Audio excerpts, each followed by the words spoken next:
All right. So I think what we're going to do here with this test stream is just run a little bit of the game. Oh, we're up to 35. That's a good sized crowd. All right. Well, I'm just going to start talking and then we'll get into a game. I want to welcome everybody for coming here. Obviously, the people that are watching this are paying close attention because this is just a test stream. We're just going to do it for the first time. I'm sure things are going to go hilariously wrong. I literally have never used this tool before, so we're pulling people up on stage and pushing them down and doing all kinds of crazy testing. What we have up right now, what I'm streaming, is the main menu. You can see dev 0.201236114. This is the version number. This version number represents the Perforce check-in. So there's been 123,000 check-ins on our Perforce server, which is, it's a good amount. In the main menu here, we have our kind of standard stuff. This is still being worked on, so but it's pretty close to what we're going to ship next week.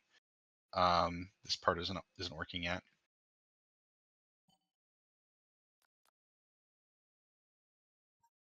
If anyone ever sees a yellow and blue commander, it's probably me playing. So we're going to play on Arid Wastes, and let's fire it up. I'm just going to start laying some stuff down. So Will, if you want to commentate on what's going on, we can do that. I'll also move over and show Sean's base here and there. Alrighty, well, let's get started. So we can start with a commander and a couple of fabricators there. And what Maver is doing at the moment is placing down his initial infrastructure. So I've got a whole bunch of different basic resources, and to do anything, you have to refine those resources using recipes and fabricator buildings. And you can see those recipes and other resources at the top. So the first things that we want to really be doing is establishing our extraction and powering those bits of extraction. So Maver here is getting some iron out down towards the south of the screen, and he's getting some carbon out on the left. Combining these two with the metal fabs, those chimneys that he's building, he can build steel, and then he's going to pipe those both into a warehouse. These warehouses store up to 1,000 units of resource, and they have 4 ports on every wall.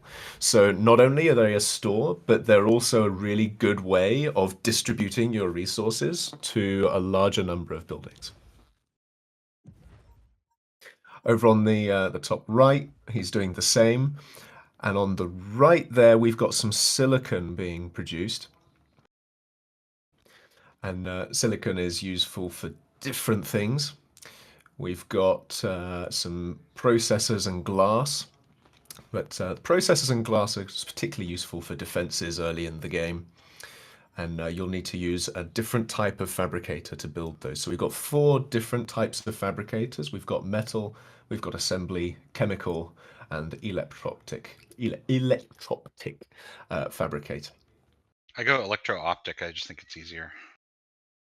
There we go. In the team, we've got loads of different ways that we like to build stuff. So me, I don't like to use belts very much because I'm very OCD. I like things aligned. I like things very tight and compact.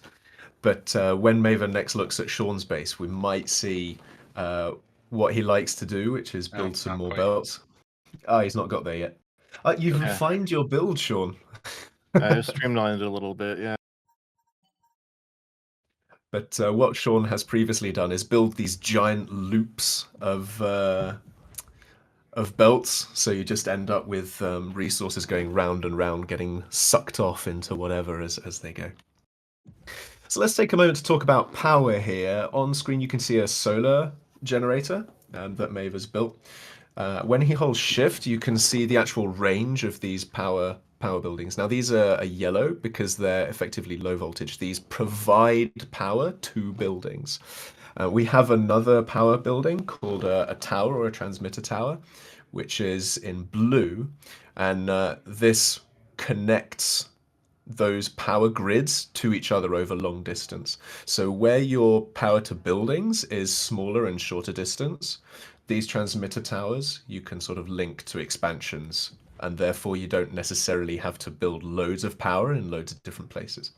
Here he's building a carbon power plant there, which well, it's called a jet flux, but you can burn carbon or methane to provide power. Methane is more efficient than carbon, and you can refine carbon into methane and then feed it into the power plant to provide more power over time. So you've got these This one's choices at the important beginning right of the here, game. right? He's going over here. His inventory is filling up with steel. This thing requires 50 steel. Now he's going to go finish off building that. So notice he's building a couple things here, but he grabbed the materials that he needed to build the stuff that was in his queue. Okay, continue, Will. I just wanted to point that part out because I thought it was particularly important.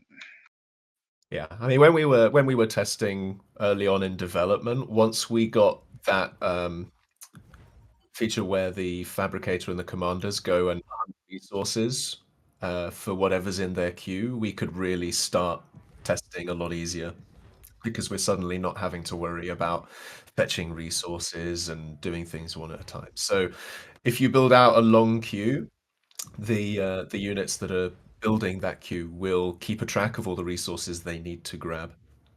So you can put up a queue, and those units will just go and grab the resources as they can. What if a resource isn't available? Well, there's another couple of ways that they can grab it. One is straight from the nodes themselves, I believe, from an extractor or from a warehouse. And if they can't find a resource in any of those locations, you'll get some red flashing lights, and you get these red lights on any building or unit that is supposed to be using a resource to do something, but is not getting supplied with that resource. So as you're looking around and you see red flashing lights, it shows you that something's wrong in your logistical pipeline. Speaking of flashing things, if you're low on power and a building is not getting enough power supplied, around the footprint, which is the sort of grey decal that's on the floor, that'll have some outlines in red as well. So flashing light means no resources, flashing outline means no power.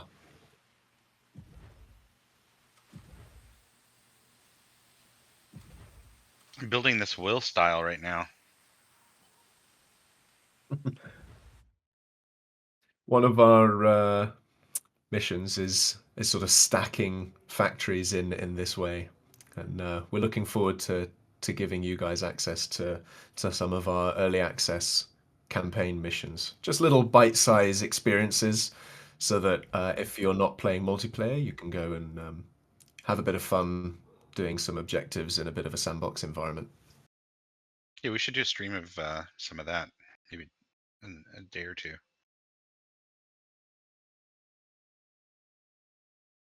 Fun fact about this map, though. Oh, see? Classic. Didn't get this powered. Oops. You're like, oh, I see. I have the commander So- go and do that. Now, the interesting thing about that little building that Maver just put down, that power building, it doesn't actually generate power, but it distributes it over an area. So while your generators might have a smaller distribution radius, those transmitter zones have a much larger radius. So you can see there the solar, the carbon, each have a smaller radius compared to the transmitters. And yeah, actually, I somewhat nerfed this guy. So he was bigger, and I haven't nerfed these, but they're probably going to get a little bit smaller. A little bit, not too much.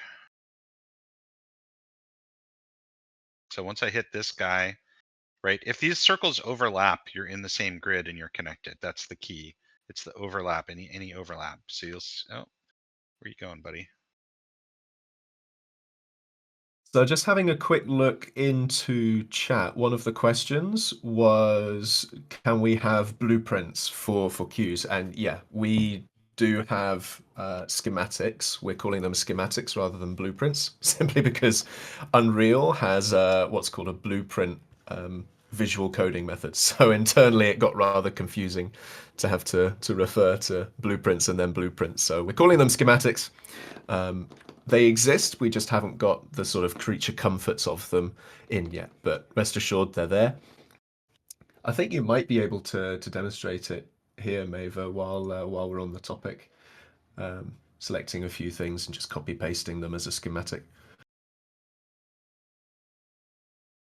So there we've got 3 assembly fabs selected. What's the key bound to by default?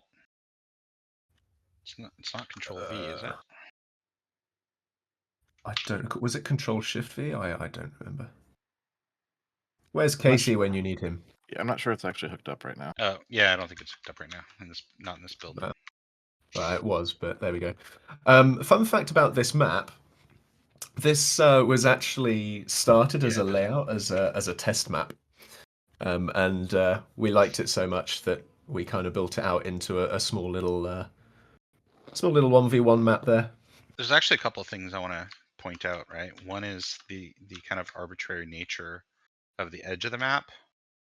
This is kind of new. We couldn't do this before, so we kind of leaned into it a little bit. It was a bit of a surprise to me that the level guys did this, but I think it looks pretty cool. And then the other thing is the strategic view. You'll notice that there's no icons right now. We're still working on this. Right now, there's no recon either. That may or may not be the case. We'll see.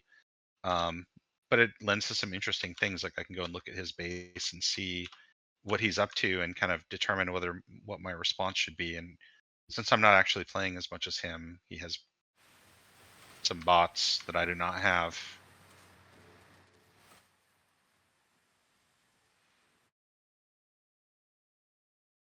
So I So it's actually should interesting. probably go build some stuff. It's interesting to see the difference here. So what Mava's been working on is the sort of scalability. So he's gone for lots of production and lots of factories, but this means that his first units are coming out later. Whereas, as you just saw in Sean's base, he's gone straight for the factories, which means he gets units pumping out earlier, but he's not scaling. Right, and he's going to have to refactor his logistics and expand that separately if he wants to scale. So there's some choices to be made there early in the game. Do you want to rush, or do you want to build out your logistics to be able to weather the storm? I think I bugged these vehicle plants.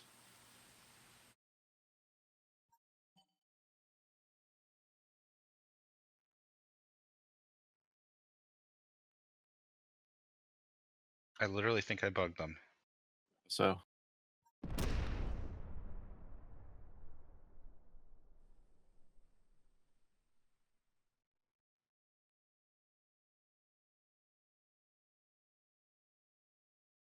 So currently there's no fog of war, as we've just demonstrated in chat, responding to a couple of things. We're still sort of exploring whether we're gonna put that in as, you know, an option later on or things like that. But we're gonna see how it plays, and what we do find is it's actually quite nice to be able to have a quick look and adapt. Certainly when I've been playing and when I haven't been looking at my opponent, I've always had that niggle in the back of my head, like, oh god, what's happening on the other side? So I don't know, it makes choices and decisions slightly interesting. I mean, the game is already very complicated, so I guess it's a question of whether we want to make it even more complicated with the recon game. Right. And speaking of complications, right? So this base that Mava's set up so far is producing enough to be building bots. And if you look at the build bar, there's all sorts of other things, right? We've got some advanced fabricator units, we've got artillery, we've got shields. I mean, hopefully later in this game we can get to demonstrating some of that.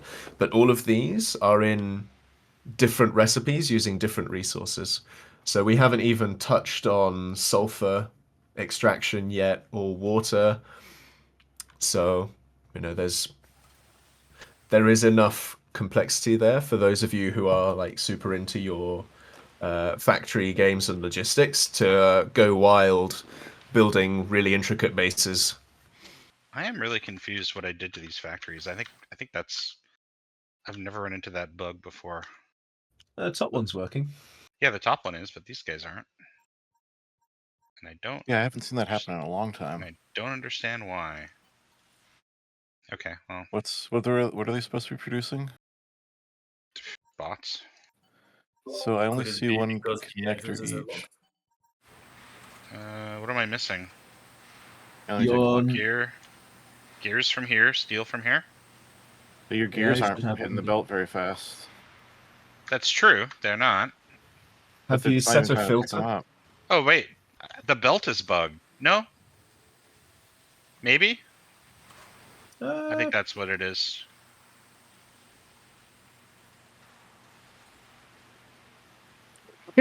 One comment in chat: there should be a smog of war. The more you produce, the more the map is obscured. I kind of like it.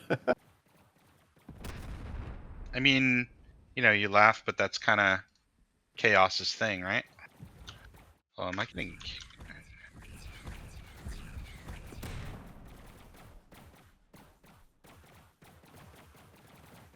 Sean in the back of the base with the bots. You're just mad because of the last couple of games. See, I was the one. It started out I was the one that would harass you early on. Then the tables turned. The commander is a bit of a beast right now, so he's just going to solo this entire incursion force. Those were just some bots, so you need a little bit more than that to take him out. He's not as beastly as he was in the game earlier today. And I did also have a laser tower pinch hitting. So I need to build a couple more of these guys. So just to reiterate for those of you who didn't join at the beginning, this is a work in progress build of Industrial Annihilation just before our early access, which means that pretty much everything you see here is likely not to be final, going from effects to sound to colors, probably even down to models, to be honest, and even functionality. So we're still working out the kinks, and we'll continue to do that through our early access journey. And we'd hope that you join us on that as we expand the functionality, give you more toys to play with, and all sorts.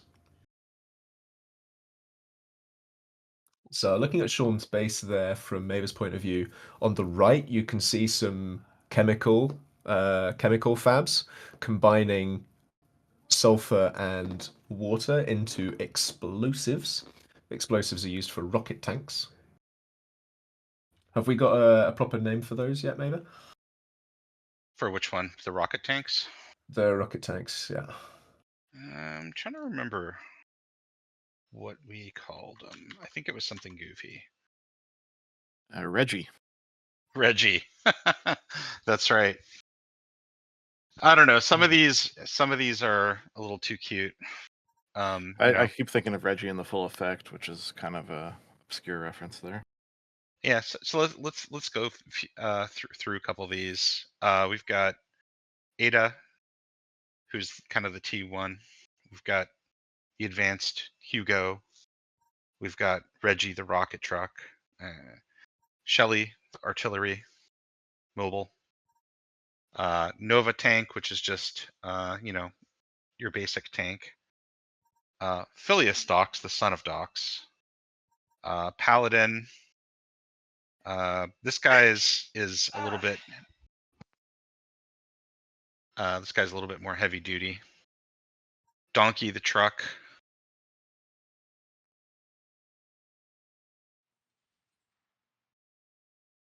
All right, so what did I break? Oh yeah. Would help if I hooked that up. Well, I thought I had a tank production line going, and I hooked the wrong factory up to a wrong warehouse up, rather, to my factory. Speak of names, those of you from PA and from my storied history there, will be sad to know that the ant is no longer the ant. I was very sad when I found this out. Well, it's not really the ant though, right? It's just, a similar model right now, but we could change it to the ant. I called it Nova because, it's the new. Nova is new. Oh, this is bad. Yeah, you got some tanks and rocket tanks coming your way.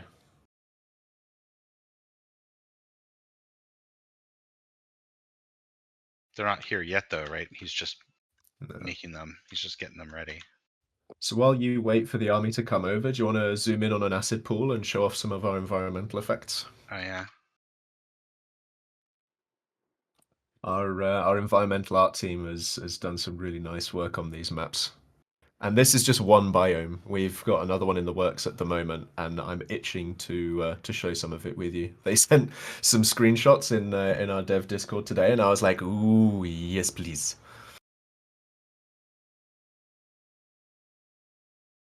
Actually, I think I want to show off the camera a little bit too. So, I don't know why, but in the last decade, for some reason, I begun to think that WASD was the correct way to move the camera around. There's just so many games that use that, and I've gotten so used to it.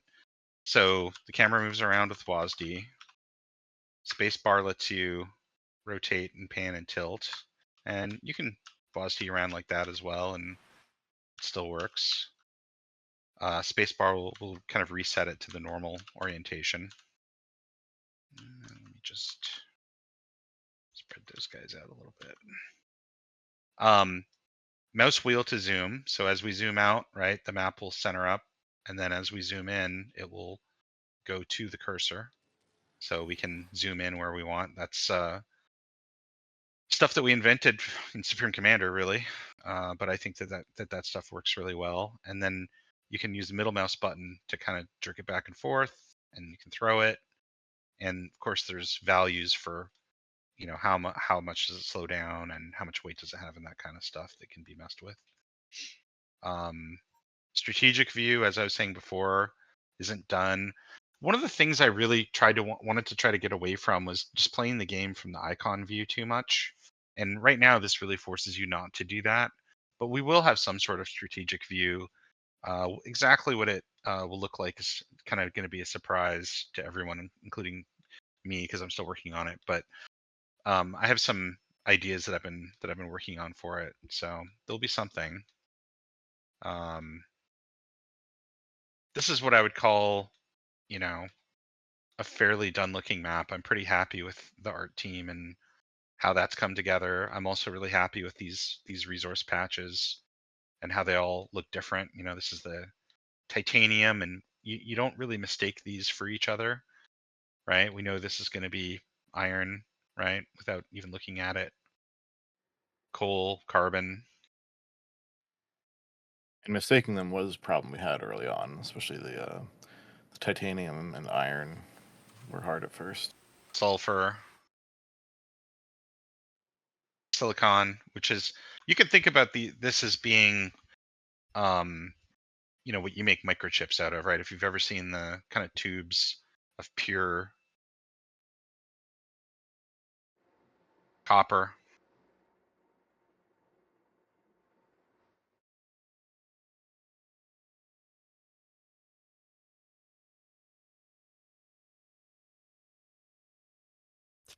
What you Oh, right, uranium. Go ahead, Will. what you also see around the map are loads of these rocks. Some of these are reclaimable, and they'll get in your way. And some of our maps are designed around things getting in your way. So it's not just cliffs and big things that can obstruct you, but you can also have some of these that obstruct you initially, and then you might reclaim them out of the way and open up some new paths.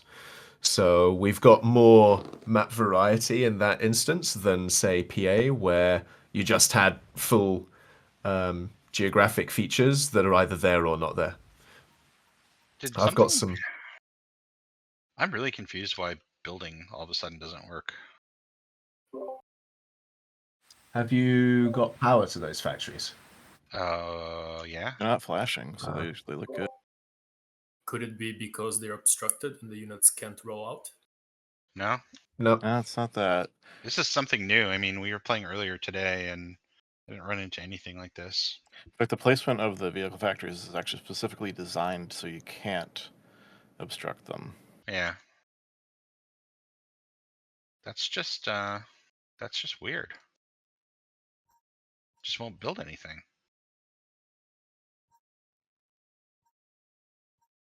Okay, well, we'll call that a bug. Yeah. I'm sure we either broke something. I'm just trying to fathom what it is that we actually could have broke that. Oh, maybe it's because I don't have any stuff. But wait, I have steel ready to go here. Yeah, the belt is loaded up with steel. Very confusing. All right, let's go use the robots that I do have and blow some stuff up.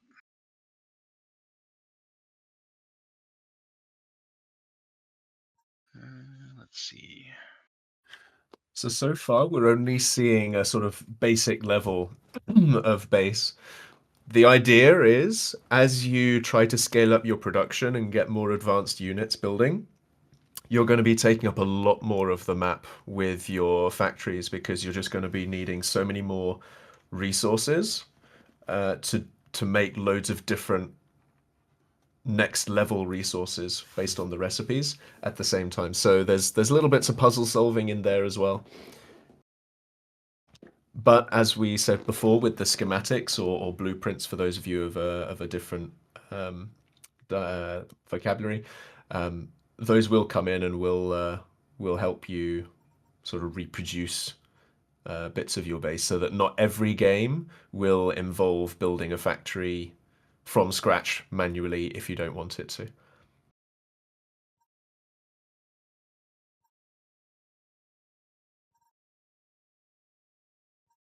So there'll be a little bit of schematic optimization going if you want to get into the competitive scene, I would imagine.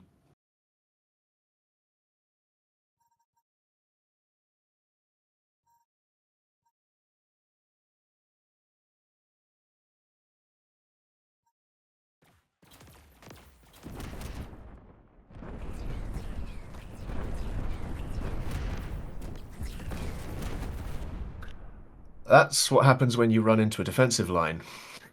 Yeah, those guys didn't stand a chance. Anyway, I don't know why my buildings aren't building, and I want to go figure it out. So, I think unless we want to restart another game and see if that fixes it, that we should wrap it up here. This is really just our test stream, and really want to appreciate everybody checking the game out and coming by to check out the stream.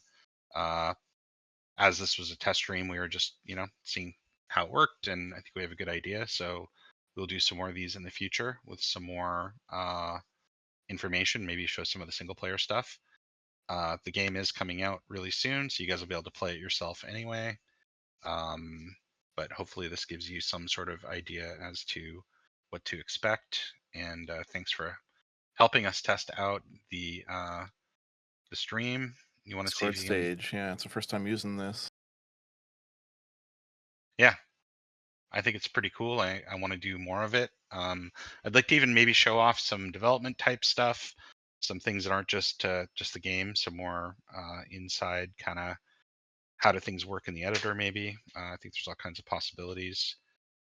We are busting our butts right now to try to get all the bugs worked out and get this version out into your hands next week. So I will probably, as usual, be around on the server if people have follow-up questions or discussions that they want to have. I'm sure that there's probably a lot of stuff here that people haven't seen before, so there might be thoughts and questions. So Hey, Will, do you want to stay on and maybe we answer a few questions from the audience? I know they've just been streaming in, so it's kind of hard to track. But... Yeah, we can do that. I was going to suggest maybe me and Sean go toe-to-toe in a slightly more fast-paced game rather than We could try that. a demonstration game. Yeah, that's not a bad idea. Yeah, see, oh, your commander and the laser turret wrecked my guys. Oh, that was just my rocket trucks because my tanks are lagging behind. They're still gonna get clowned by your commander. Yeah, if you drive them in a line, yeah, for sure. I was actually just messing with this. These guys have a chance, but the laser turret will take them out. All right, I'm gonna stop my stream, and then you guys can start one. All right.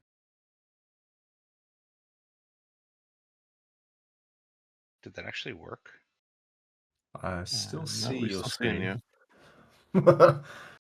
And my share your screen button is grayed out, so I don't have the power. I think you just have to end your screen sharing. Yeah, just leave the stage, John. I think is all you do. Or that, yeah, if you're gonna go off and do something else. Get out of here! There we go. Opposite of get over here. Oh, it just took a bit for it to do it. Oh, that's weird. I did see some people asking about a recording, so I'll look into that. Although, I think we want these things to be kind of live, ethereal things. You just join. Yeah. We're going to do a lot of them. And so this we don't being need to record them. Yeah, this being our first one, we weren't going to record this one for posterity. Yeah. It's really a test stream, but I'm Yeah. excited to show some stuff off. So, Yep. Are you going to bring people up on stage for them to ask questions, Wizard? Is that what you're thinking? Are you hosting, Will? Yeah, I've hosted. I think Wizard, if you want to monitor the chat, because otherwise you're going to be doing too much micromanaging, promoting people and to the stage and things like that. So it might be easier to just sort of relay from the chat. Yeah. I'll just try to do what I can here. Cool. I've stolen your purple, I'm afraid, Sean. It's okay, I'll take orange for nice contrast.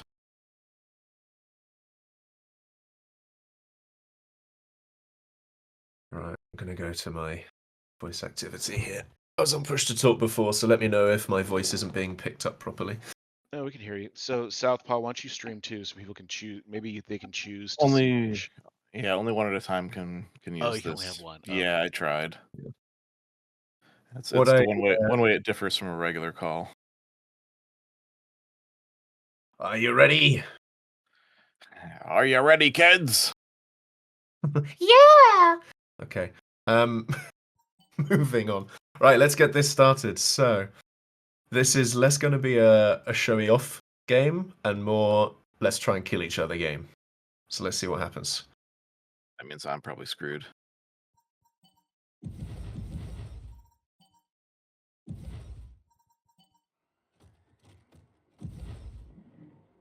Ah. Already made a mistake with my connectors. There we go. Game over.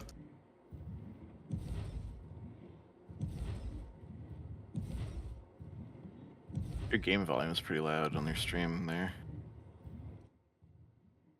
Zoomed in a little bit more. Sorry about that. All right, let's get some wind going.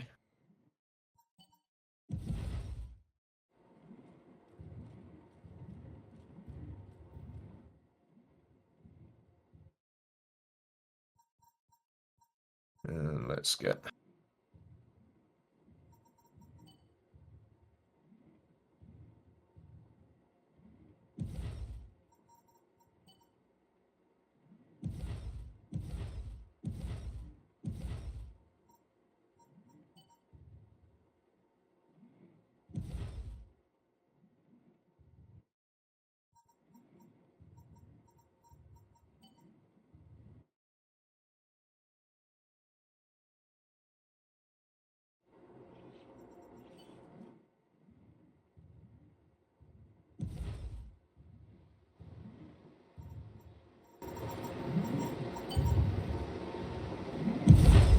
I've never really been a competitive RTS. That's where you got the experience advantage over me.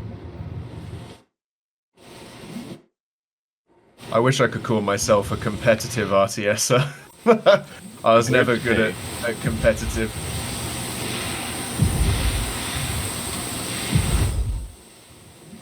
Oh wow, that is quite loud, isn't it? What'd you say? Hey, Southpaw, I think when we were playing before, resource reclamation does not yield resources currently, right? No, that's turned No, off. it does not. Yeah, okay. Nor is it meant to at this point. Oh, neutrino's still on. Cool. I'm just in the background here.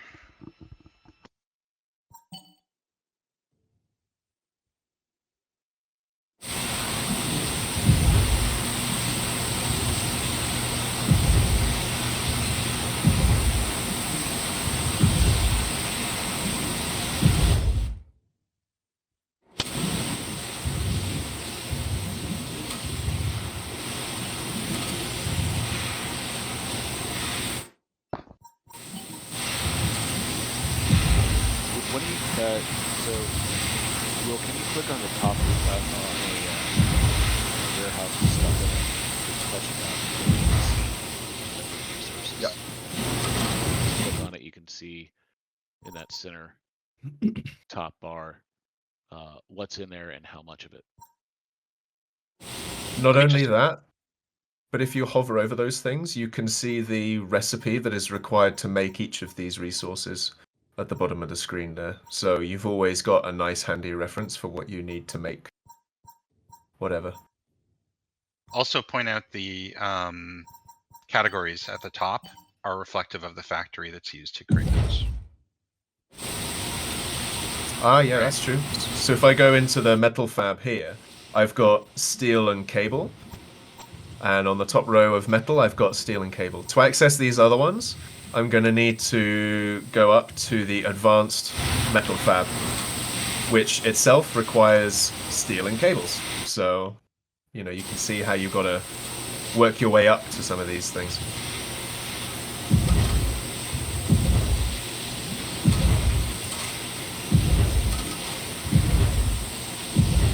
There we go.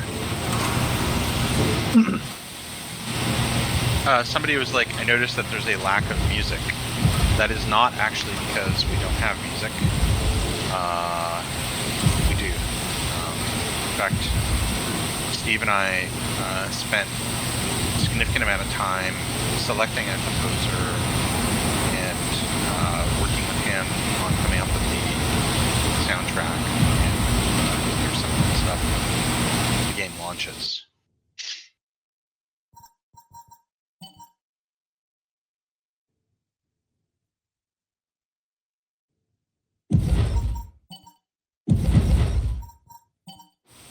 There was a question earlier about remappable key bindings. I believe that is the case. Key bindings are remappable, right? They are, but it needs more work. It's not up to my. It's not up to where I want it to be. So I have a truck here being lazy. I'm not using it for anything at the moment, but it's actually more efficient at moving things long distances than just having a long belt moving along. In fact, where's my commander gone? Building over. Phoenix is like, please tell me the silly item descriptions are being kept. I keep expecting people to call me on that stuff when I just put in these crazy. Nobody ever says anything about it. I don't know why. But yeah. Like literally the description of steel is barbarian's pride. Like I was thinking about Conan or something. We gotta let you do your thing.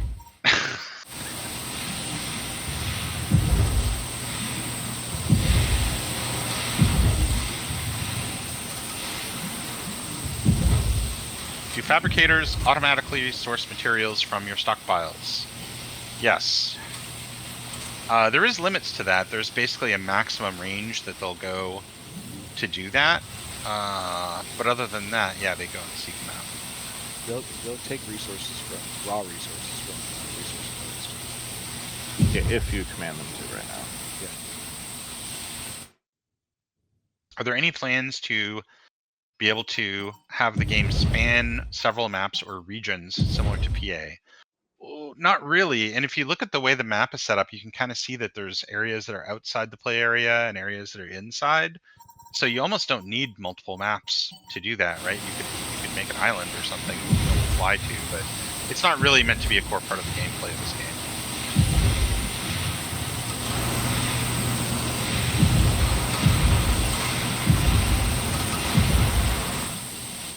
Will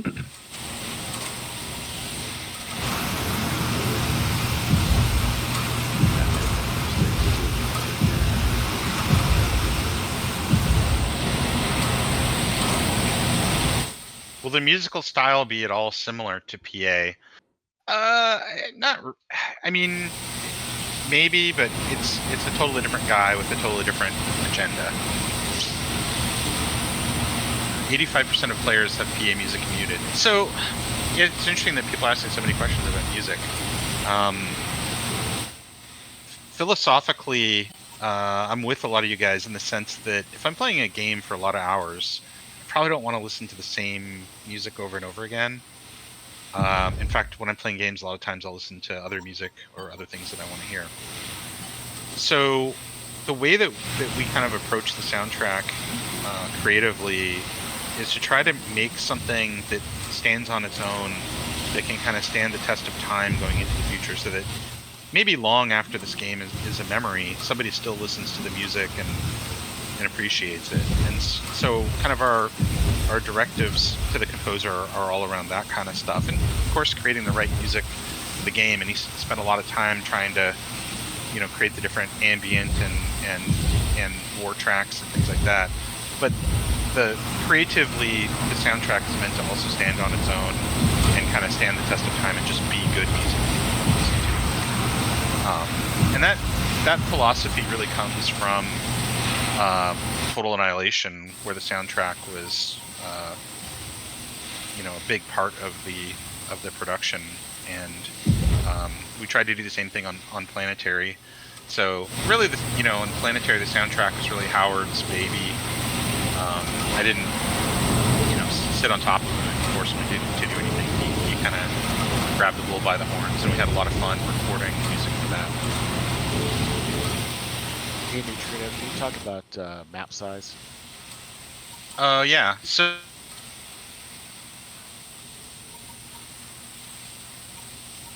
we're trying to get the game working, and I would consider these maps to be kind of like, smallish. I've endeavored to make it so that the maps can be of all different sizes.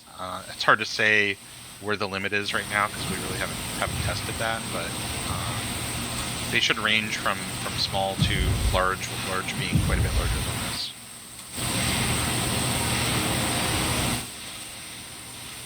And I've seen a bunch of questions on resources. Like, are the resource nodes infinite or? Yeah, they're infinite. That's an easy one. Yeah.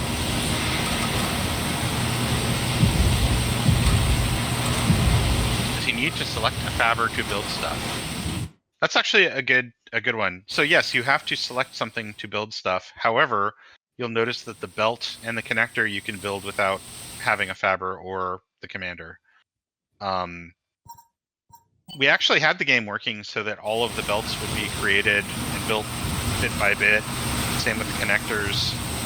But we just felt like the flow wasn't there doing it that way. So right now they instantly build. They're you can think about them as like, you're establishing the logistical connections. They're not, buildings that have to be built. That could change, and there's various things that you can do with them right now that also may change in terms of restrictions. Yeah, so I'm running into that factory bug as well. Like, my factories, a couple of them aren't doing stuff. Very strange. Let me get rid of this one in the middle and see if that makes a difference. Yeah, I really think we broke something between when we playtested 2 hours before this and now. I feel like we broke something. Or, it's the iron rule of demos is stuff will always break in the demo. Yeah. Because we did. Southpaw, is your factory stuff still building? Yeah, mine's building fine once I actually gave it the materials it needed. It's like somebody else made a comment, and it was Robo Terminator. Very, dear to my heart, Robo Terminator. Everything I'm hearing about the game here feels like people shouldn't treat this game like PA2. It's its own game going its own direction. Yes, that is very much the case. This game takes place in the PA universe, but it is not PA2. It's its own new game that has a lot of shared DNA.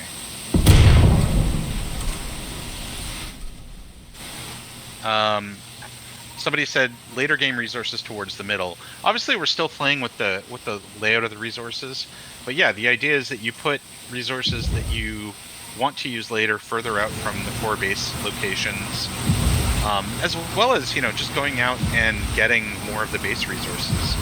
The amount of iron that you can pull out is infinite, but you can only pull it out at a certain rate.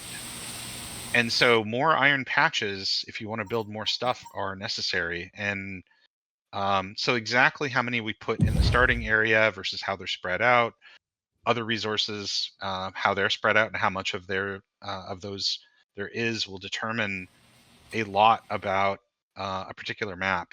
It's actually one of the reasons why we've looked at having the resources be separate from the map in terms of the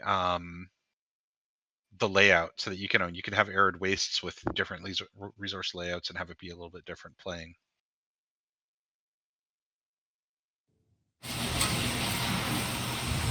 There we go. Tier 1 and Tier 2 factories and units, nukes coming back. So as far as the tier thing goes, right now we're basically calling it regular and advanced. And then if you have a Hugo, you can start building the super weapons. So not only are nukes making a comeback, but there's actually multiple levels of nukes. So right now, when you build artillery, an artillery piece can be fed different types of shells. And currently there's 3 kinds. There's a regular kind of explosive shell, there's a tactical nuke shell, and then there is the Centuriton, or the 100 megaton game-ending fusion shell. And the idea with those is artillery can fire all the 3 different types of shells, and then also the missile facility, currently named Boomstick, codenamed Boomstick, so that you can say, "This is my boomstick," before you launch your missiles. Can also shoot those 3 different types of warheads on top of these missiles. Dreadnought says, "If it's a TA style game, there will always be nukes." Never a truer word was spoken. Hey, Neutrino, can you go over the early access campaign stuff? I've seen a couple of questions on that. I'm typing in an answer too. I was just about to answer Torque's question about what sort of content do you envision for people who aren't into the PvP scene. Yeah. So I actually think that's a really good point, and we've talked and shown off a bunch of PvP stuff here. But one of the big differences between this game and PA is that we're going to have a single player campaign in this game, and I really expect that a lot of people are gonna play this game. They're gonna play through the single player campaign, have fun, maybe dip their toe into multiplayer, but that they're really there to play through the campaign. Although multiplayer is really interesting for this game, a lot of the elements of the game really, I think, show off best in single player. So the campaign is really important. So what are we shipping into early access with? We basically have some test campaign missions. These are missions that are they're not story based. They're just meant to kind of educate people a little bit about some of the game mechanics, let people explore, try to solve these missions, and overall experience the things, but also so we can test our campaign tools. So the actual campaign is going to roll out at 1.0 launch, and we'll work on it between now and then. The next kind of big piece, besides all the fingers and toes issues, as I like to call them, is starting on the chaos side, getting it implemented so that we can play both factions. So roughly speaking, a bunch of fingers and toes work, get the chaos in, finish off the campaign, and that's what's in 1.0. What about counters? So because there's different kinds of nukes, there's different kind of counters, right? So for tactical nukes, they're like mild annoyance level. But I fully envision you having bases powerful enough where your shields can absorb tactical nukes coming in because you've reinforced them enough. So that would be a counter. Philosophically, like from a game ending perspective, the idea is that you're trying to build up your resource base. I'm trying to build mine up, and we're picking some sort of end game strategy. And fusion bombs, the Centurion, is meant to be literally a game ending weapon. Like if you launch that thing off and it goes off, it's going to just wipe out a huge area. It's really meant to be a game ender. So that one doesn't really have a counter other than don't let them do that. Get your Titan built and go rampage their base, because that's the game ending strategy that you decided on. And you know, these different strategies have different factories and different resource requirements. So the idea is that you kind of pick which one you're gonna go for, and try to build your factory to get to the point where you have one of these super weapons, so that you can really definitively win the game. I'm seeing more comments about this is a different game, and yeah, you're understanding.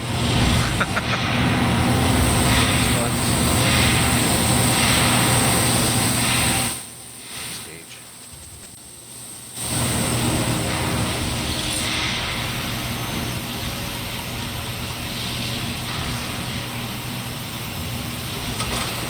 I need more gears. Ugh.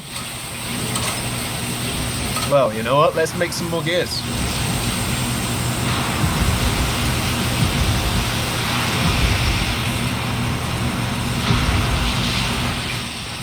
Nick asks if 2v2 is functional. Functional, no. We have a little bit of work that we have to do to enable that, so we will be rolling that out sometime after early access launch. But when you ask if it's functional, it's like there's a lot of, the whole thing is designed technically to be able to do that. It's just not all the way there. Honestly, mostly it's a map and lobby issue. Okay, this is interesting. Sniper 36. On the min-maxing side, are the conveyor belts the same speed as the connectors? Are there Mark II conveyors and such for faster production without getting your base and rebuilding? So there is not currently any Mark II conveyors or connectors. There isn't anything terribly stopping us from doing that. But since you're supposed to kind of build up your base within one game session, it doesn't necessarily make sense to have to go in and like research Mark II stuff and like when would you deploy it and all that stuff. I'm not saying we wouldn't do it, by the way, because it would be pretty easy for us to do that if we feel like the game balance wants it. But that's not a thing right now. But how do the connectors and how do the belts actually work? So you may have noticed things have ports on them. Connectors connect to ports. Ports are either direction, but you choose when you hook it up. And if you look, you'll see that all the port connectors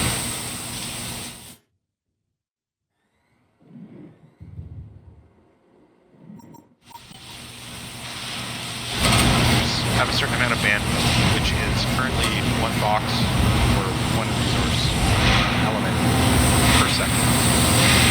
So if you want to feed something that requires 2 boxes per second, like the power gen, you need to hook up 2 connectors. So there's an inherent kind of trade-off between number of ports, number of connectors, and the bandwidth of how many resources you move around. There's trade-offs, right? You don't, for example, going into a factory, you can choose to use 4 ports, get things in the factory more quickly, but then you don't have those ports for other things, or you can't hook to multiple other things. It's really meant to be a situation of trade-offs.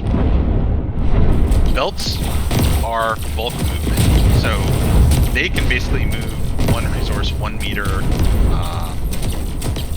every 1/10 of a second, or 10 meters per second. So they move fairly quickly. They have more bandwidth, but you have to use connectors to pull off of them. So eventually, you're still going to run into a bandwidth restriction as you move them into something. So there is differences in speed there, and there's trade-offs and things, and ports are a resource. So I actually think about it like it's a bus where it runs on a certain clock, which it actually does. The clock is 10 hertz, and the boxes get exchanged across these ports depending on timing, just like on a computer bus.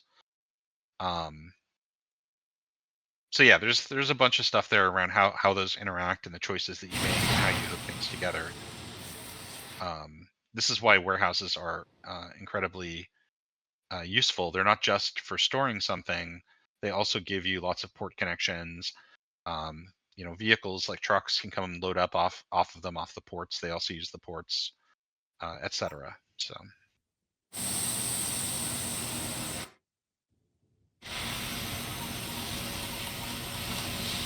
How much inspiration did you get from the stream? I played it like for, I don't know, probably an hour or something. I wasn't super into Industry. Say Factorio.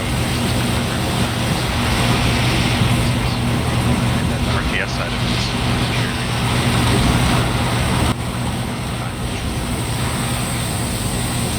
and a lot of what this game is actually is an adaptation of factory gameplay to the kind of Annihilation style of game, right? Order queues, using construction units to build things, you know, trying to minimize the amount of micro in terms of the factory side so that it's not over the top. The game is still quite complicated, believe me.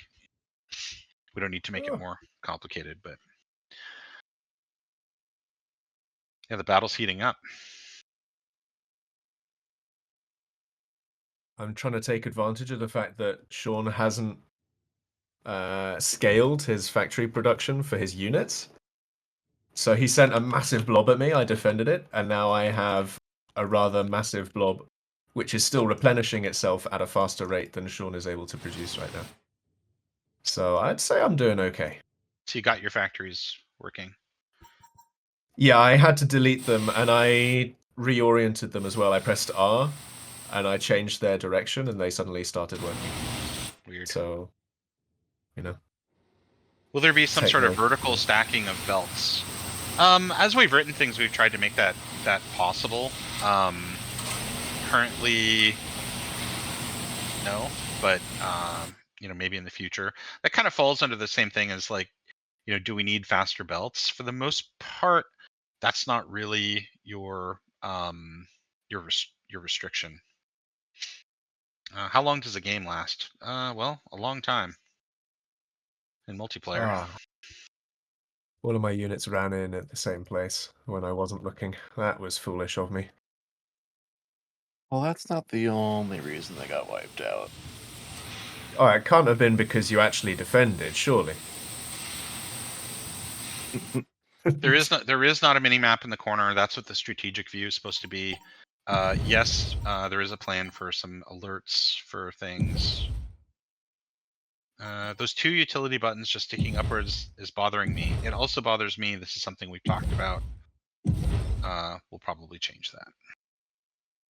Was there any influence from Dyson Sphere program? Absolutely. I encourage everybody on the team to play Dyson Sphere program. I will say, when I played Dyson Sphere program, I got major PA vibes from it. Which I guess when you have a big giant robot walking around on a planet, you're going to. But at first, it was a little perturbing. Oh, I see some hold on a second. There's an artillery there, which is nasty. That's why I couldn't get in. That's gonna wreck your day. That's hey, Neutrino, painful. can you talk about mods? I see several questions about that. Okay, so on the mod front, I mean, you know, we're trying to make the game moddable. It's all driven using data. You know, what can be in a mod and all that kind of stuff isn't really up to us. It's based on what you guys do.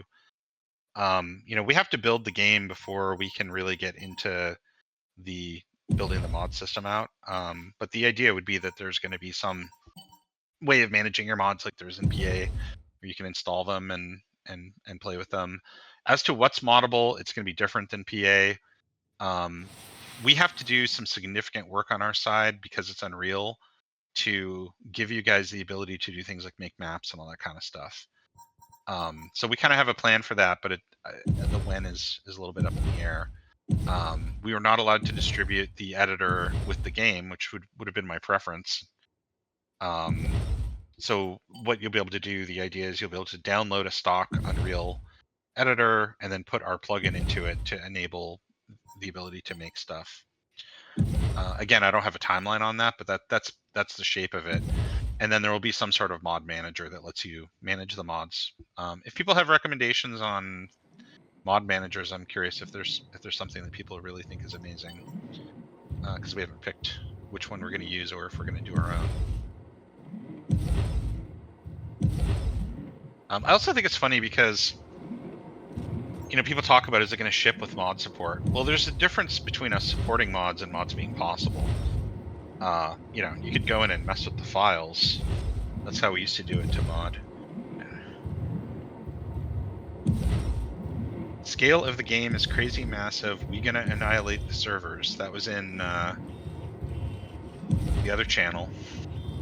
But no, you're not gonna annihilate the servers, because whoever hosts the game is the server. So you can host it on whatever machine you want and make that as beefy as you want. So far, you know, the sim hasn't really been the slow part. You know, when we designed this engine a decade plus ago, bandwidth was a lot more restricted than it is now. You pretty much had to run the servers on the cloud. But these days, with the ability to punch through NAT using Steam, it's actually quite a smooth process to just host a game. So, in fact, I had my power and internet out for a while there because we had a big storm, and I switched over to my Starlink, and we did some testing on that where I was hosting and streaming, and it seemed fine.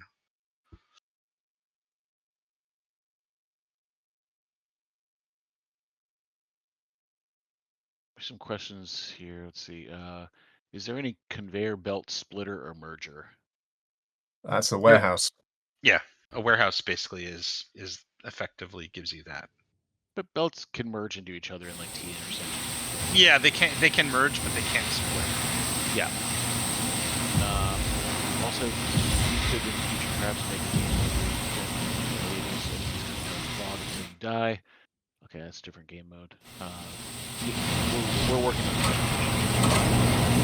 It's not a crazy idea, though. I mean, that's kind of like what the campaign is going to be, right? I mean, the campaign is play through the game with a set of different cool missions that exercise the different kinds of things that you could do, right?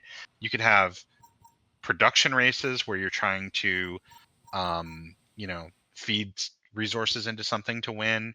You can have, you know, annihilate the other guy races, and you can also have just pure building stuff. Part of the campaign design is something that we call the homeworld.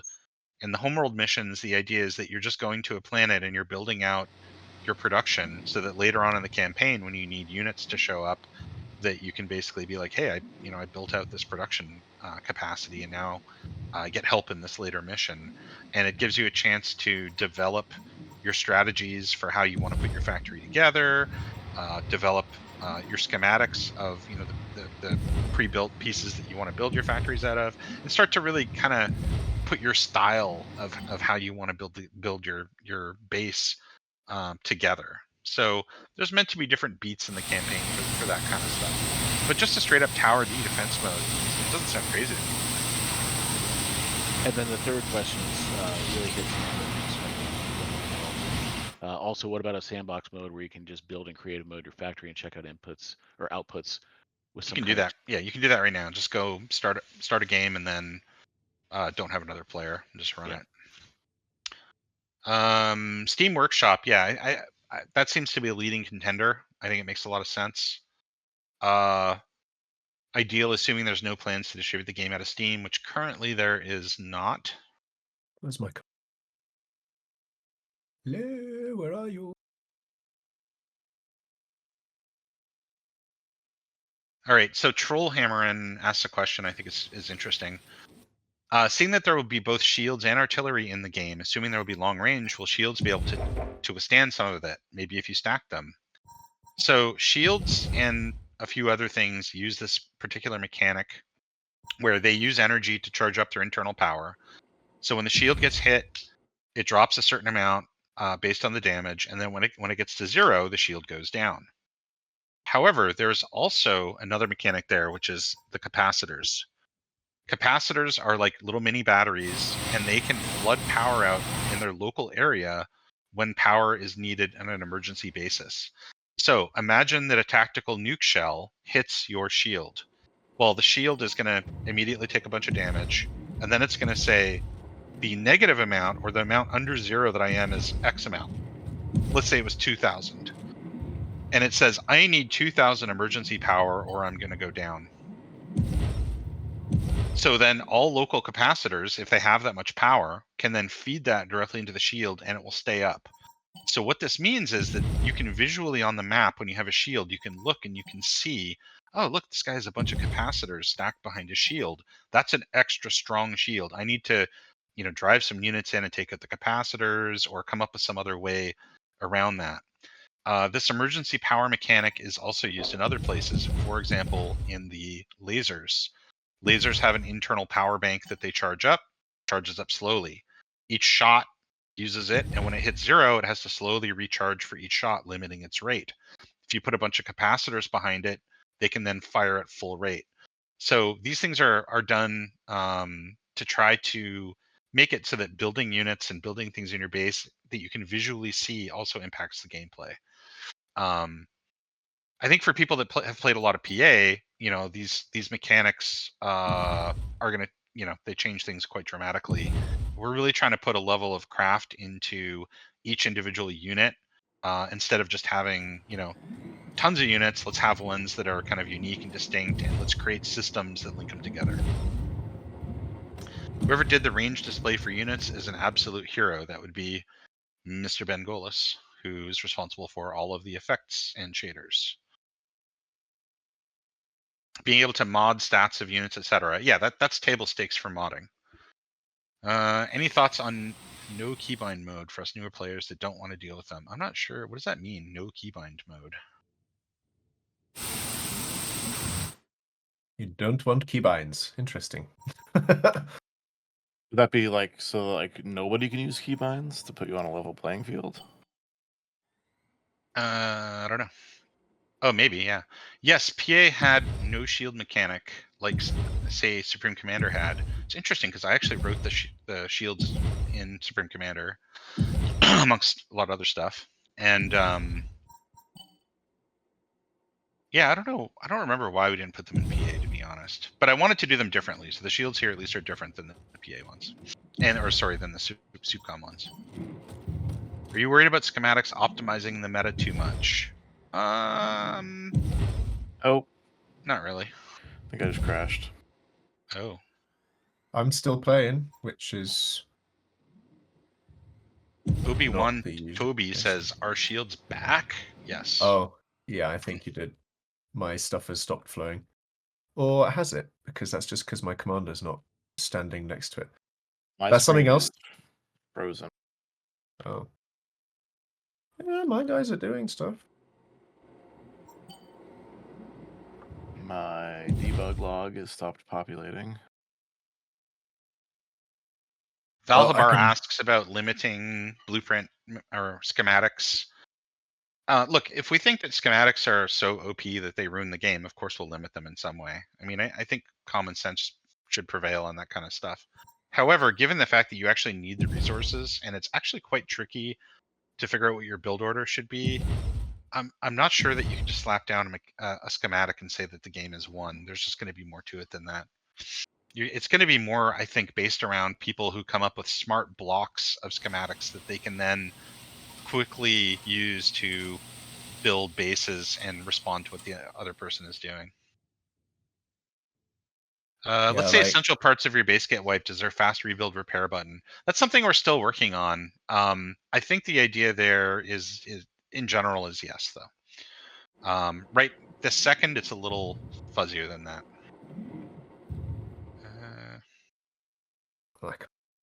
Someone said the PA wanted to prevent turtling. No, it wasn't that. Oh, there's the crash. Okay. All right. Well, I want to leave everybody with wanting more, so I don't want to go crazy here. I also want to go fix some of these bugs. Yeah, we're gonna do more of these for sure. So yeah, it's been the top priority the last few days. Is there a main energy grid? There is as many grids as there are disconnected pieces of power infrastructure. So you definitely do have to have things connected to the grid by locality.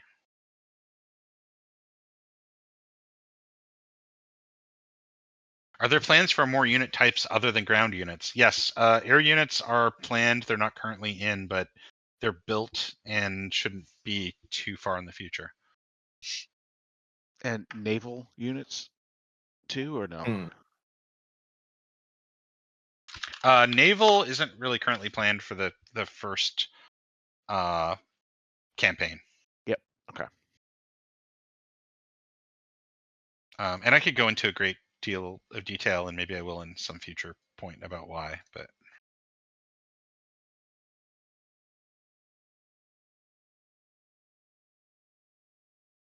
All right, shall we call it at that, or shall we start up anew? no, I think we want to leave them wanting more. Sounds good. Because I'm hungry. Exactly. It's 5 o'clock here. So just from a closing standpoint perspective, there's a couple of people that are like, "Hey, you guys should broadcast this on YouTube and things like that." That might be the case, but I also really want this Discord to be the center of the universe for this game. This is the place where we hang out and where we're going to be talking about the game and playing the game and all that kind of stuff. So, if you want to be plugged into what's going on with the game, this is the place to be. Really appreciate everybody coming out and checking out the game. It is early, as you guys can see. We're still working on a lot of stuff. There's still unanswered questions, but we've pretty much told everybody, hey, we're going to get this in your hands before the end of the year, and we intend on doing that. So I appreciate everybody checking it out. Yeah, thanks for all the good feedback and questions too. It's great. Yeah, I saw biggest number I saw, over 150 were in here at some point, so that's pretty encouraging. Thanks for everybody for coming out. And we'll do more. Yeah, I'm gonna go get dinner. All right. Thanks everybody for joining. All right, night, guys.